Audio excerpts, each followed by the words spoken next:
Hello दोस्तों, एक बार फिर से आपका बहुत बहुत स्वागत करता हूं आपके अपने चैनल हाईफाई स्टडी पे। दोस्तों आज की जो वीडियो है शांति शिक्षा की है और इससे पहले मैंने आपको 5 चैप्टर तक जो है वो बहुविकल्पी सारे के सारे मैंने आपको करवा दिए हैं। और आज की इस वीडियो में हम आपके लिए 2 चैप्टर के और बहुविकल्पी लेकर के आए हैं। जो चैप्टर आपका है चैप्टर नंबर 6 और चैप्टर नंबर 7, इन 2 चैप्टर के आज बहुविकल्पी मैं आपको कराने वाला हूँ। साथ ही में दोस्तों अगर हम यहाँ पर बात करते हैं आपके टोटल चैप्टर के बारे में, तो टोटल चैप्टर आपके 9 हैं, जिनमें से आज आपके 7 नंबर चैप्टर तक जितने भी बहुविकल्पी वो कंप्लीट हो जाएंगे। बाकी के बचेंगे 2। ठीक है, बाकी के 2 चैप्टर बचेंगे और एक वीडियो में मैं आपके जितने भी बहुविकल्पी प्रश्न आज तक प्रीवियस ईयर में पूछे गए हैं, चाहे वो 2016 हो, 17 हो, 18 हो, 19 हो, है ना, सारे के सारे जितने भी आपके बहुविकल्पी प्रश्न है वो सारे एक वीडियो में मैं करवा दूंगा, जितने भी प्रीवियस ईयर पूछे गए हैं, क्योंकि प्रीवियस ईयर से बहुत ज्यादा पूछा जाता है आप सभी का। सबसे पहले अगर हम यहाँ पर शुरुआत करते हैं और पहले प्रश्न की बात करते हैं, जो कि दिया गया हमारा यहाँ पर है कि मानवाधिकार दिवस जो है वो कब मनाया जाता है।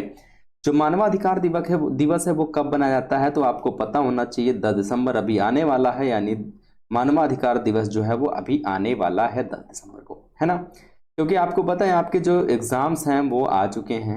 और सेकंड नंबर क्वेश्चन की बात करते हैं हम लोग यहाँ पर कि राष्ट्र संघ की स्थापना जो है वो कब की गई है, तो सन 1920 में या 1923 में या 1929 में या 1921 में।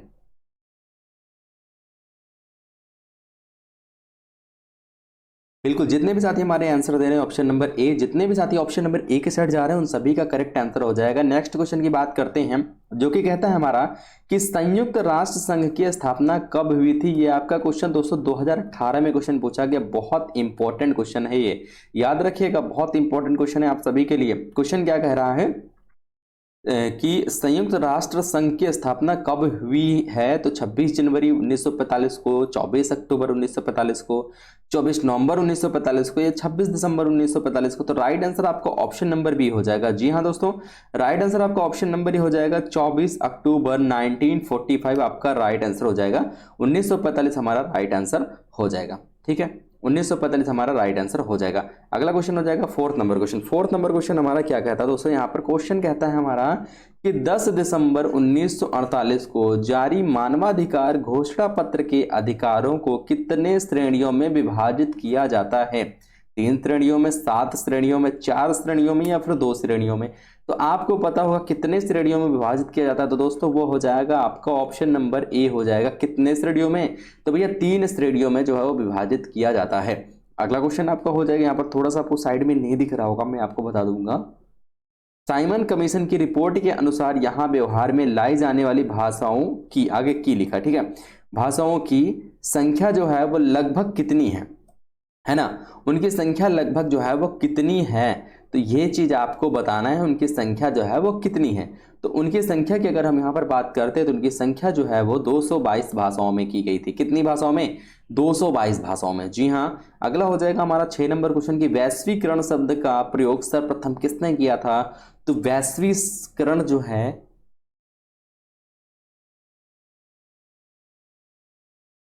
उस शब्द का सर्वप्रथम प्रयोग जो है वो किसने किया था, तो सर्वप्रथम प्रयोग एंथनी गिडेंस ने किया था। ऑप्शन नंबर बी हमारा करेक्ट आंसर हो जाएगा। 7 नंबर क्वेश्चन कहता है कि डेमोक्रेसी किस भाषा के शब्दों से मिलकर बना है। डेमोक्रेसी जो है वो किस भाषा के शब्दों से मिलकर बना है, तो भैया लैटिन भाषा शब्दों से बना है, यूनानी भाषा से बना है, फ्रेंच भाषा से बना है, या फिर अंग्रेजी भाषा से बना है। तो भैया डेमोक्रेसी जो है वो किस भाषा से बना हुआ है, तो वो भैया जो है यूनानी भाषा से बना हुआ है ना।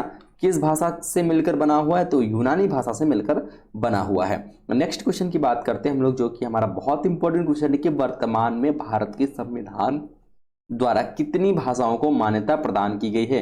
तो आपको ये क्वेश्चन बहुत आसान भाषा में और बहुत पहले से आपको पता होगा। टोटल कितनी भाषाओं में, तो टोटल यहाँ पर अगर बात करते हैं मेरे दोस्तों, टोटल 22 भाषाएं। ठीक है, कितनी भाषाएं मेरे दोस्तों, 22 भाषाओं में, 22 भाषाओं को मान्यता प्राप्त है। अगला क्वेश्चन कहता है हमारा यहाँ पर कि विश्व मानवाधिकार दिवस प्रतिवर्ष मनाया जाता है। ये आपका 2016 में क्वेश्चन पूछा गया, बहुत इंपॉर्टेंट प्रीवियस ईयर का क्वेश्चन है।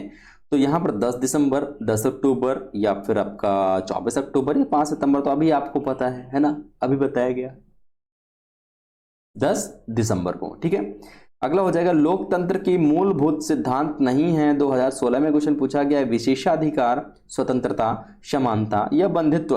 तो 10 नंबर का राइट आंसर यानी कि क्वेश्चन कह रहा है हमारा कि लोकतंत्र का मूलभूत सिद्धांत नहीं है, ये आपका हो जाएगा ऑप्शन नंबर ए, विशेषाधिकार जो है वो लोकतंत्र का मूलभूत सिद्धांत नहीं है।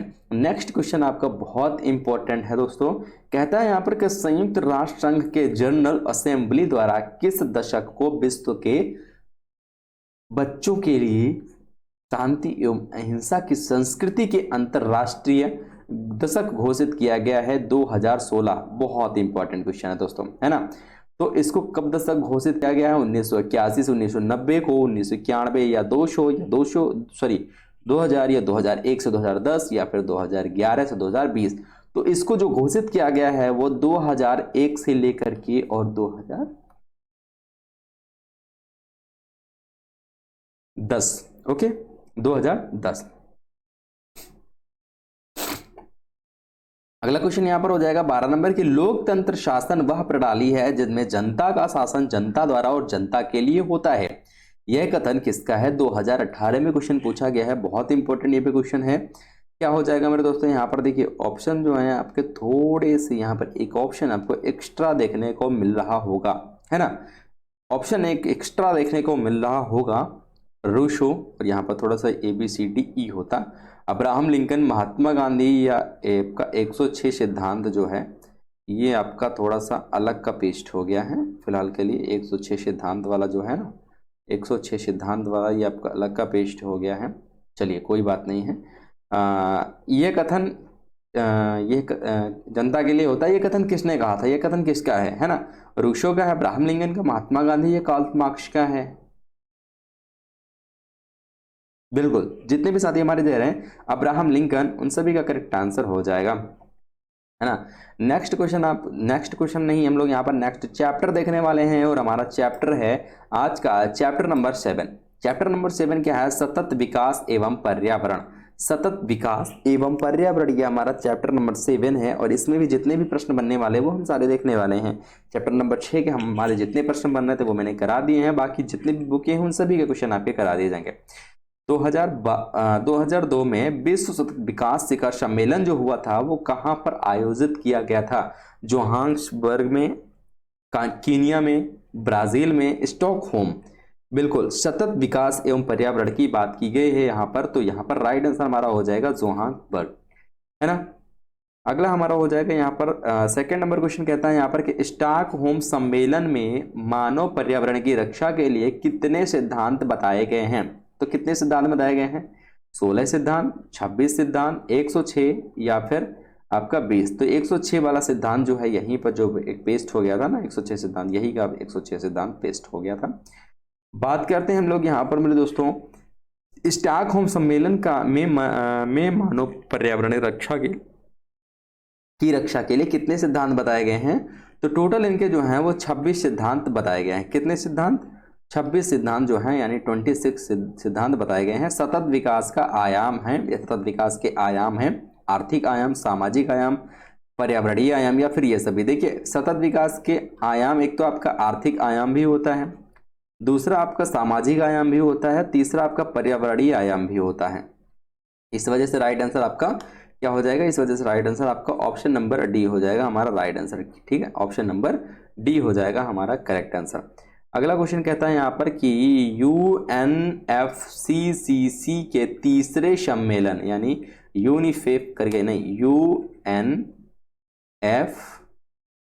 UNFCCC सम्मेलन में क्योटो प्रोटोकॉल को कब स्वीकार किया गया? तो क्योटो प्रोटोकॉल जो है वो 11 दिसंबर 1997 को स्वीकार किया गया था। कब किया गया था? 1997 को। तारीख कौन सी थी? 11 दिसंबर। 10 दिसंबर को क्या होता है? विश्व मानवाधिकार दिवस होता है, ठीक है। अगला हो जाएगा यहाँ पर कि जलवायु परिवर्तन पर एक सम्मेलन आयोजित किया गया है। क्योटो सम्मेलन था, रियो शिखर सम्मेलन था, या बाली सम्मेलन था, या इनमें से कोई नहीं था? जल्दी से बताना आप सभी साथी को। तो यहाँ पर दोस्तों जो हो जाएगा आपका बाली सम्मेलन। कौन सा हो जाएगा यहाँ पर? आपका बाली सम्मेलन हो जाएगा। अगला हो जाएगा यहाँ पर कि पर्यावरण विकास, है ना। अगला हो जाएगा पर्यावरण विकास पर विश्व आयोग की स्थापना की गई 1987, 1983, 1992 या 1997। तो राइट आंसर आपका ऑप्शन नंबर बी हो जाएगा 1983, है ना। क्या हो जाएगा मेरे दोस्तों, 1983 ऑप्शन नंबर बी हो जाएगा। ठीक है, ऑप्शन नंबर बी हो जाएगा। अगला हो जाएगा 7 नंबर क्वेश्चन, कहता है कि मृदा अपरदन के अनेक कारण हैं। मृदा अपरदन के अनेक कारण है। देखिए, अत्यधिक चराई होगी तो क्या होगा, पृथ्वी की भूमि यानी मृदा अपरदन मतलब मिट्टी का कटाव, है ना, मिट्टी का कटाव हो रहा है, मृदा अपरदन हो रहा है। तो मिट्टी का कटाव रोकने के लिए मैंने एक स्पेशल वीडियो बनाया हुआ है, इसके ऊपर आप लोग देख सकते हो।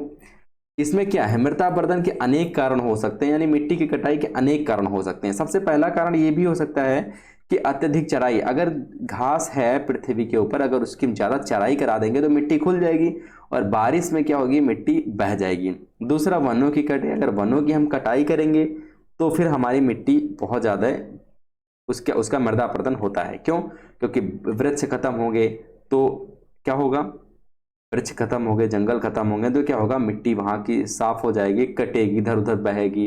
बाकी कृषि के गलत तरीकों से भी होता है, जैसे कि मान लीजिए पानी इधर की तरफ बह रहा है और खेत के ऊपर से बह रहा है, मान लीजिए वो उसमें हमने कुछ भी बो दिया, किसी भी फसल को लगा दिया, तो उसमें क्या हो रहा है, उसमें फसल की वजह से, पानी की वजह से मिट्टी भी बहती हुई चली जा रही है। अगर भूमि सपाट नहीं है तो, बराबर नहीं है तो, है ना, तो अगर ढालू भूमि है तो उसमें भी मिट्टी बह जाएगी, इसी वजह से मिट्टी को सपाट किया जाता है।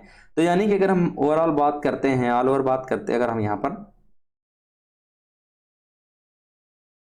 जो अपरदन है हमारा, मृदा अपरदन, है ना, ये सभी के कारण होता है, यानी चाहे वो कृषि के गलत तरीकों से हो, वनों की कटाई से हो, या अत्यधिक चराई से हो, इन सभी के कारण होता है। नेक्स्ट हो जाएगा कि पर्यावरण के अवक्रमण के कारण प्राकृतिक संसाधनों का दोहन होता है, शहरीकरण होता है, दोनों होता है, या इनमें से कोई नहीं। तो राइट आंसर आपका क्या हो जाएगा, ऑप्शन नंबर सी हो जाएगा। क्या हो जाएगा मेरे दोस्तों, ऑप्शन नंबर सी हो जाएगा, यानी प्राकृतिक संसाधनों का दोहन या शहरीकरण, दोनों हो जाएगा आपका पर्यावरण के अवक्रमण के कारण। अगला हो जाएगा आपका रियो पृथ्वी सम्मेलन जो है, भारत का प्रतिनिधि कौन था। कपिल सिब्बल, पीवी नरसिंह राव, कबथा किबवाना, या फिर कोई नहीं। तो राइट आंसर आपका पीवी नरसिंह राव हो जाएगा, यानी ऑप्शन नंबर बी हो जाएगा। इसके प्रतिनिधि कौन थे, तो पीवी राव नरसिंह राव थे। रियो सम्मेलन में कितने देशों ने समझौते पर हस्ताक्षर किए थे। तो इसमें आपको पता होगा 162 देश, ठीक है, 162 कंट्रीज जो थी, इन्होंने रियो सम्मेलन में समझौते पर हस्ताक्षर किए थे। ठीक है, अगला हो जाएगा हमारा यहाँ पर कि UNFCCC का तीसरा सम्मेलन जो हुआ था वो कहाँ हुआ था, भारत, अमेरिका, जापान या फिर चीन। तो सभी को पता है मेरे दोस्तों कहाँ हुआ था, वो हुआ था आपका, देखिए यहाँ पर थोड़ा सा दिक्कत हो गई है, इसको यहाँ होना था और इसको भाई साहब को यहाँ होना था। तो राइट आंसर आपका क्या हो जाएगा मेरे दोस्तों, तो राइट आंसर आपका ऑप्शन नंबर डी हो जाएगा, जापान। ठीक है, क्या हो जाएगा, जापान हो जाएगा। अगला और आज का लास्ट प्रश्न क्या कहता है मेरे दोस्तों, क्या कहता है कि वर्ल्ड रिसोर्सेज एंड इंडस्ट्रीज नामक पुस्तक किसने लिखी थी। जिमरमैन ने, अरस्तु ने, रूसो ने, या दुर्खीम ने। तो राइट आंसर आपका जिमरमैन हो जाएगा। ठीक है, जिमरमैन ने इस पुस्तक को लिखा था। पुस्तक का नाम क्या है, वर्ल्ड रिसोर्सेज एंड इंडस्ट्रीज नामक पुस्तक किसने लिखी थी, तो जिमरमैन ने, है ना। उम्मीद करते हैं आज की वीडियो बहुत इंपॉर्टेंट लगी हो आप सभी को। इसकी पीडीएफ आप लोग टेलीग्राम से डाउनलोड कर लीजिएगा, सभी टेलीग्राम पे आपको ये पीडीएफ मिल जाएंगे। वीडियो को शेयर करिएगा दोस्तों मित्रों के साथ। मिलेंगे नेक्स्ट वीडियो के साथ। जय हिंद, वंदे मातरम।